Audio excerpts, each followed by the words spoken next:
కొరకై ఇక వందనాలు స్తోత్రములు నాయన. ఎప్పటి నుంచో నాయన గనులైన అయ్యా పెద్ద పెద్ద మందిరాల్లో నేను చూసినటువంటి యొక్క పోడియాన్ని ప్రభువా మాకిచ్చిన ఈ చిన్న మందిరంలో అయ్యా ఈ యొక్క బలిపీఠాన్ని చేయించడానికి మీరు ఇచ్చిన ఈ కృప కొరకై నీకు స్తోత్రం నాయన.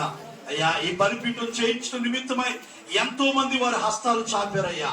వారి నూరంతలుగా వారిని వారి కుటుంబాలని మీరు ఆశీర్వదించమని అడుగుతున్నాను ప్రభువా. ఆనాడు గనురాలైన శ్రీ నాయన దైవజనుడు తన ఇంటికి వస్తూ పోతూ ఉన్నప్పుడు గమనించి అయ్యా తన యజమానుడి దగ్గరికి వెళ్ళి అడుగుతుంది, మన ఇంటికి వచ్చుచూ పోవచ్చు నీ దైవజనుడు భక్తి గల దైవజనుడు అని నేను ఎరుగుదును. అతని కొరకు ఒక మనం స్థలం సిద్ధపరచాలి.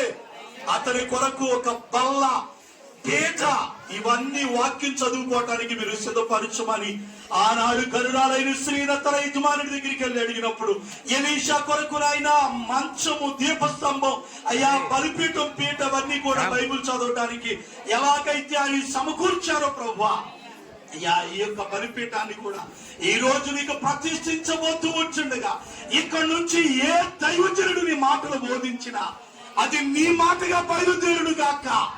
ఈ పరిశుద్ధాత్మ ద్వారా అభిషేకించండి ప్రభువా. ఇక్కడ మాట్లాడే ప్రతి మాటనైనా నీ మాటగా రావాలి ప్రభువా. ఈ బలిపీఠాన్ని మీరు అభిషేకించండి ప్రభువా.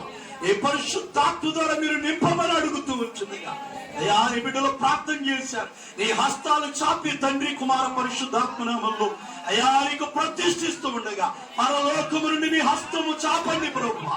నీ కనుదృష్టి ఇక్కడ ఉంచండి నాయన.